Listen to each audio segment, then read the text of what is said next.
நமஸ்காரம். நம்மில் பலருக்கும் போட்டோ எடுத்துக்கொள்வதில் ரொம்ப பிரியம். சரி, அவரவர் விருப்பம் எடுத்துக்கொள்ளுகிறார்கள்.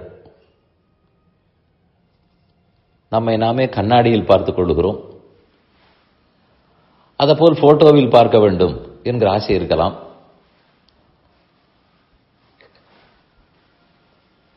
நம்மை எடுத்துக்கொண்டால் அது நம்மோடு போயிற்று. ஆனால் அந்த பிரியம் அதோடு நிற்பதில்லை.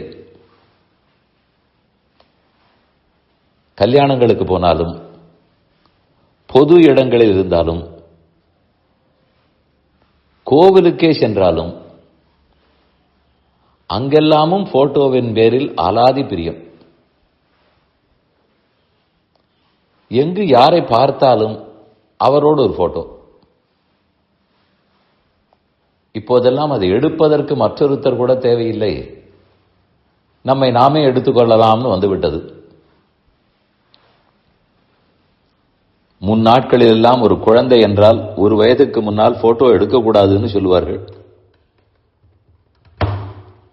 திருஷ்டி வரும்னு பேசிக் கொள்வார்கள். இன்று அதெல்லாம் இல்லை. எதிலும் போட்டோ, எங்கும் போட்டோ. அது எடுப்பதோடையாவது நின்று கொண்டிருந்தது. இப்ப அது எங்கு வேண்டுமானாலும் போஸ்ட் ஆகி, பப்ளிஷ் ஆகி, நமக்கு தெரிவதற்கு முன் பிரத்தியாருக்கு தெரியும்.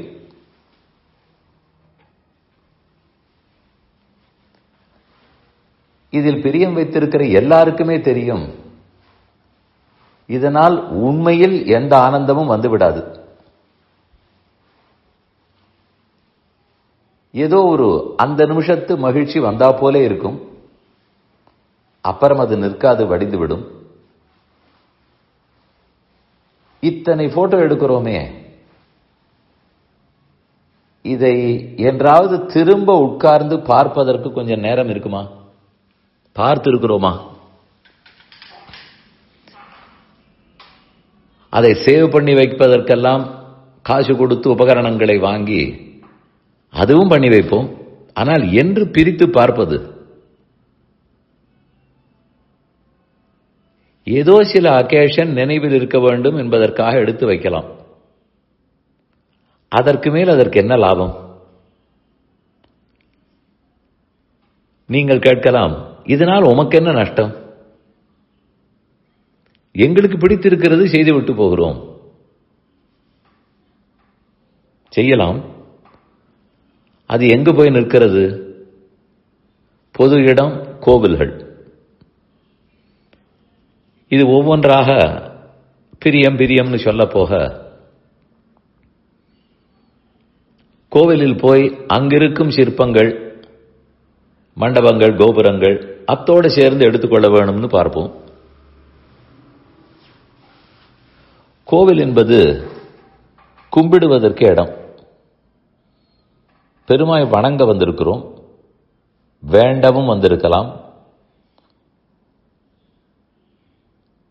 குடும்பத்திலோ சமுதாயத்திலோ ஏதோ வெறுப்பு, சண்டை ஏற்பட்டு மன வருத்தம், அந்த வருத்தத்தை போக்கிக் கொள்வதற்கும் வந்திருக்கலாம். பக்தியோடு பெருமானை வலம் வர வேண்டும், பூஜை செய்ய வேண்டும், அவரை கண்டு உணர்ந்து பக்தியை வளர்த்துக் கொள்ள வேண்டும் என்கிற ஆசையோடு வந்திருக்கலாம். ஏற்கனவே மற்ற இடங்களில் நம்முடைய கவனம் சிதறுகிறது. தியானமில்லை, யோகமில்லை, பக்தி வளரவில்லை என்ற வருத்தத்தோடு கோவிலுக்கு வந்து ஒருமுகப்படுத்த முயலும் போது, இதே போல் அவரவர்கள் எங்கெங்கோ நின்று கொண்டு போட்டோ எடுத்து அதை எடுப்பதில் எல்லாருக்கும் தெரியப்படுத்தி சத்தம் போட்டு அங்கிருக்கும் அமைதியே குலைத்து விடுவார்கள். சரி, அமைதியாக போட்டோ பிடிக்கலாமா நீங்கள் கேட்கலாம்.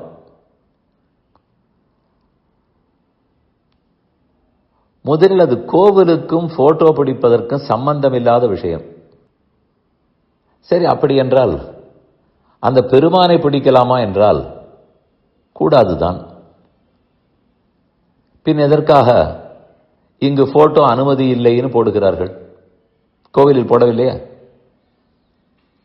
மூலவரை படம் பிடிக்க கூடாது, மூலவர் வரைக்குமான நிறுத்தி இருக்கிறார்கள். உண்மையில் பார்த்தால் உற்சவர் இடத்திலும் கூடாது. சரி, அவராவது வெளியே வந்து விடுகிறார், உள்ளே போக போக இப்ப கூடாதுன்னு போடுகிறார்களோ அதில் ஏதோ இருக்கிறது என்றுதானே பொருள்.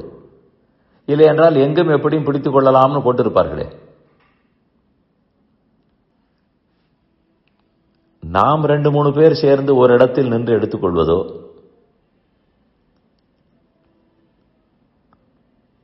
அதிலும் சிலருக்கு யார் போட்டோ எடுத்துக்கொண்டாலும் குறுக்கே நிற்பதில் பிரியம். தான் அந்த போட்டோவில் இருந்து விட்டால் தன் காலத்துக்கு பிற்பாடும் எல்லாருடைய நினைவிலும் நாம் இருப்போம் என்று நினைக்கிறார்களோ என்னவோ. ஒரு நாளும் நிற்க மாட்டோம்.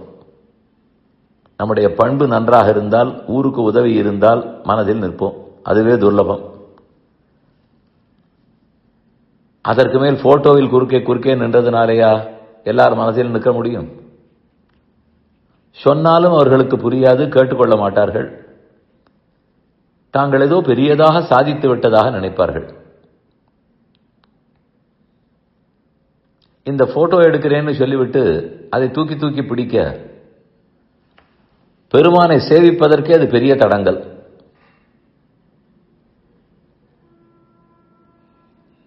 பெரிய பெரிய போட்டோக்கள் எல்லாம் கல்யாண பத்திரிகையில் அச்சிடப்பட்டு பத்திரிகை வருகிறது. முன்னாட்களில் கிடையாது. அந்த பத்திரிகை என்ன பண்ணுவதென்றே தெரியாமல் முழிப்போம். இப்படி எத்தனையோ. இது ஏன் அதிகமாகிவிட்டதென்றால், முன்னாடி பிலிம் வாங்க வேண்டும், லோடு பண்ண வேண்டும், போட்டோ எடுக்க வேண்டும், பிலிமை டெவலப் பண்ண வேண்டும், போட்டோ பிரிண்ட் போட வேண்டும், இவ்வளவு வேலை இருந்தது. அதனால் குறைவாக இருந்தது. இப்ப எதுவுமே இல்லை, தட்டிக்கொண்டே இருக்கலாம், கையிலேயே இருக்கிறது. யாரை பார்த்தாலும் உடனே கையிலிருந்து மொபைல் எடுத்து விடலாம். அநேகமாக ஒரு சுற்றுச்சூழல் சுழன்று விட்டுத்தான் இது ஒரு முடிவுக்கு வரும் நினைக்கிறேன். சமீபத்தில் படித்தேன், ஏதோ ஒரு வெளிநாட்டில் இத்தனை வயசுக்கு உட்பட்டவர்களுக்கு சோசியல் மீடியாவே கிடையாது, அது பேண்ட் என்று வந்திருக்கிறதுன்னு போட்டார்கள். கடந்த ஒரு 15 ஆண்டுகள் அது ஓஹோன்னு வளர்த்து விட்ட காலம். இனி வரப்போகும் காலத்தில் இல்லை அது எல்லாத்தையும் குறைக்க வேண்டும் என்று வரும்.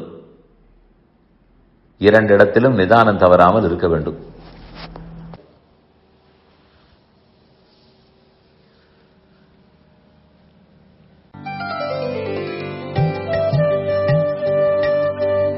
இந்த என் பணி ஆடியோவை உங்களுக்காக வழங்கியவர் வேலுக்குடி ஸ்ரீ கிருஷ்ணன் சுவாமி. இந்த ஆடியோவை தினமும் உங்கள் மொபைலில் பெற கிஞ்சித் என் பணி KINCHITENPANI